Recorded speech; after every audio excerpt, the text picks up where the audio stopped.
అధ్యక్షునికి అధ్యక్షునికి అధ్యక్షునికి అధ్యక్షునికి అధ్యక్షునికి అధ్యక్షునికి అధ్యక్షునికి అధ్యక్షునికి జనం తోపులాట్లో ఇవన్నీ సహజం. మీ సర్వీస్ లో ఇవన్నీ చూడలేదా? ధ్వజ, ఈయన మన మనిషే, వదిలేసాయి. అధ్యక్షునికి అధ్యక్షునికి అధ్యక్షునికి పెద్ద డ్యూటీ చేస్తున్నాడు. అధ్యక్షునికి అధ్యక్షునికి నమస్తే నమస్తే నమస్కారం నమస్కారం. అధ్యక్షునికి ధ్వజ, అధ్యక్షునికి అధ్యక్షునికి అధ్యక్షునికి ధ్వజ, అధ్యక్షునికి అధ్యక్షునికి. సార్, సీఎం గారు వచ్చే రోడ్ లో ప్రాబ్లం ఏంటయ్యా? ముందు ఆ రోడ్ క్లియర్ చేయమని చెప్పండి.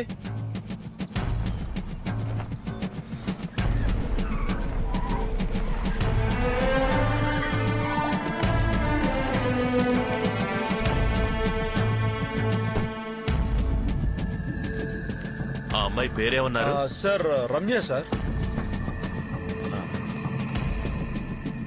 రమ్య, కిందికి దిగిరామ్మా. నీ కోరిక ఏదైనా సరే అది మాట్లాడి నిర్ణయం తీసుకుందాం. నా మాట నువ్వు గౌరవిస్తున్నట్లయితే ముందు నువ్వు కిందికి దిగిరామ్మా.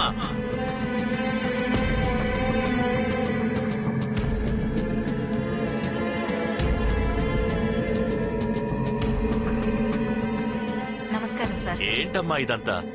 మన పార్టీలో యాక్టివ్ మెంబర్ అయిన నువ్వే ఇలా చేయొచ్చా చెప్పు? సార్, ఎమ్మెల్యే షణ్ముఖ సుందరం గారి పదవి పోవడానికి అపోజిషన్ పార్టీయే కారణం. మనం ఈ అబద్ధపు కేసును గెలవాలి సార్. ఒక మంచి విద్యాశాఖ మంత్రిని నిరపరాధిగా మనం నిరూపించాలి సార్. ఆ మనిషి 10వ తరగతి కూడా చదవలేదు. ఆ విషయం నాకు బాగా తెలుసు. సార్, ఈ సంగతి నాకు కూడా తెలుసు. మీడియా అంతా ఈ ఒక్క విషయాన్ని హైలైట్ చేస్తూ మాట్లాడుతున్నారు. సార్, ఈ కేసు వల్ల వచ్చే బై ఎలక్షన్స్ లో షణ్ముఖ సుందరం గారు నిరపరాధాన్ని నిరూపించి మనం గెలవచ్చు సార్. గుడ్. రమ్య కోరిక మేరకు ఆ షణ్ముఖ సుందరం కేసు విషయంలో మా పార్టీ తరపున హైకోర్టుకి అప్పీలుకి వెళ్లబోతున్నాం. సార్, ఈసారైనా మీ పార్టీలో న్యాయంగా సేవ చేస్తున్న కొత్తగా వచ్చిన రమ్య మేడం కి మీ పార్టీలో సీట్ దొరుకుతుందా సార్? ఆ విషయాలన్నీ పార్టీ మీటింగ్ లో నిర్ణయం తీసుకుని చెబుతాం. సుమారు 25 సంవత్సరాలుగా అపోజిషన్ లో ఉన్న ఎవరూ కూడా బై ఎలక్షన్ లో గెలిచిందే లేదు. ఎప్పుడు రూలింగ్ పార్టీ వాళ్లు మాత్రమే ప్రతిసారి గెలవటం జరిగింది. కానీ ఇప్పుడు మొట్టమొదటిసారి ఆ పద్ధతి మార్చే అవకాశం ఆ రూలింగ్ పార్టీ వాళ్లే మనకిచ్చారు. ఆ హనుమంతయ్య గౌడ్ మొహాన్ని 24 గంటలు టీవీ ఛానల్లో వేసి వాళ్లే సగం ఓట్లు మనకిచ్చేలా చేసుకున్నారు. మిగతా ఉన్న సగం ఓట్లని తెచ్చుకోగల క్యాండిడేట్ ఎవరు? ఆ క్యాండిడేట్ ని ఈరోజు మనం సెలెక్ట్ చేసిన పరిస్థితి వచ్చింది. అధ్యక్ష, అందరూ ఒప్పుకునే క్యాండిడేటు మన బలరాం అన్న.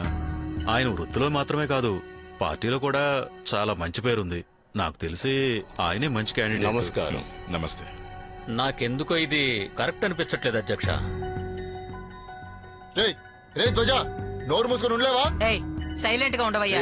ఆయన గురించి ఏం తెలుసురా? నన్ను ఎసికించకుండా ఫోన్ పెట్టే.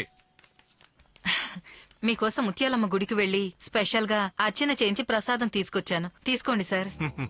నాయకుడు లోపలున్నారు. నాకు మీరే గురువు, నాయకుడు, రోల్ మోడల్ అన్నీ. ఏంటమ్మా ఇది? నా కోసం కష్టపడి టవర్ ఎక్కుతున్నావు, పూజలు చేస్తున్నావు, ఇప్పుడేమో నన్ను నాయకుడు అంటున్నావు? అన్నా, లోపల పరమేశ్వర్ మిమ్మల్ని చొంగ కార్చే కుక్కంటున్నాడనా?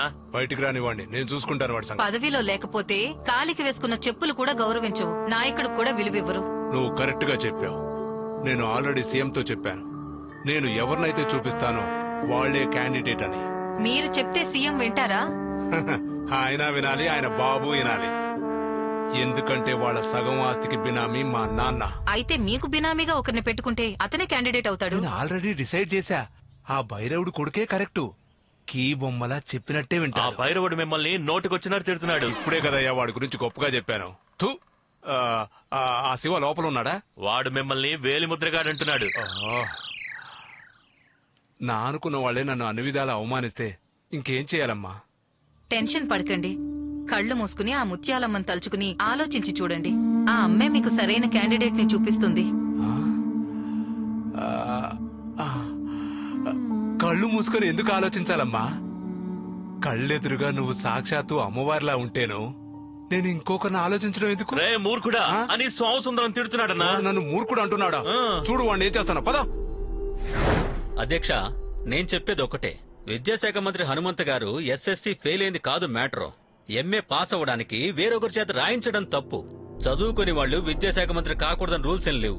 మనమేమన్నా సాఫ్ట్వేర్ కంపెనీ నడుపుతుంది. జనానికి సేవ చేయడానికి ఏ డిగ్రీలు అక్కర్లేదని ఇదివరకే చాలా మంది నాయకులు నిరూపించారు కదండి. నన్ను తీసుకోండి, నేను కూడా ఎక్కువేం చదువుకోలేదుగా. వదిన, ధ్వజ మాట్లాడుతున్నాడు, తర్వాత ఫోన్ చేపిస్తా. ఒక 6 నెలల క్రితం అడవిలో చిరుతపుల దగ్గర ఇరుక్కున్నప్పుడు కాపాడి హాస్పిటల్లో అడ్మిట్ చేసింది మన పరమేశ్వరన్న. ఈ రోజుకి ఆయన చేసిన సహాయం తలుచుకుని ఊళ్ళో వాళ్ళు ఆనందపడుతూ ఉంటారు. అంతేకాకుండా ఈయన కులం ఓట్లన్నీ ఈయనకే వస్తాయి. పరమేశ్వరన్న లేనా, నమస్కారం పెట్టు. నమస్కారం సార్. నమస్తే. నాకు తెలిసి పరమేశ్వరన్న బెస్ట్ క్యాండిడేట్ అధ్యక్ష. అంతేకాకుండా బలరామన్న ఒకసారి ఎలక్షన్ లో ఓడిపోవడం వల్ల ఆయన వృత్తికి సంబంధించిందని ఆయన నిలబెడితే మిగతా అందరినీ వెనక్కి నెట్టేసినట్టు అవుతుంది కదా అధ్యక్ష. ఇది నేను బలరామన్న ఒప్పుకుంటాడనే అనుకుంటున్నాను. ఏనా? అలాగే ధ్వజ, అలాగే అధ్యక్ష. తననే నిలబడమని చెప్పండి. అధ్యక్ష,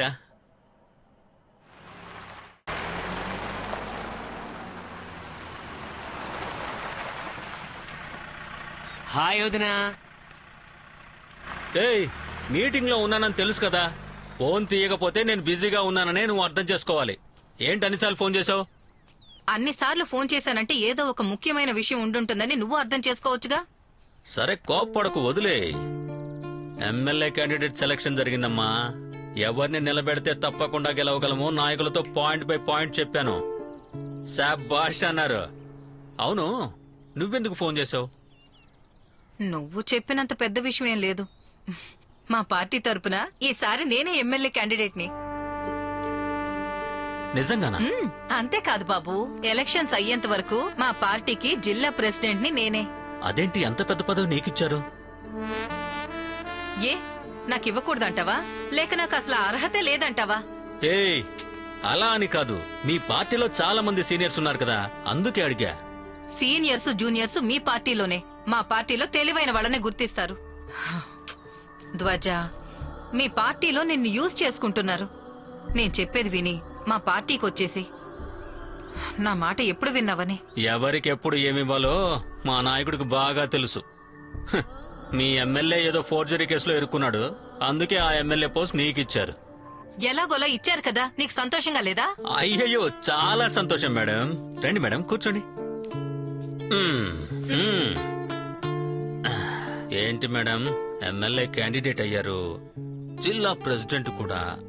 నన్ను కూడా కొంచెం చూసుకోవచ్చు కదా. ఇంతవరకు చూసింది చాలు.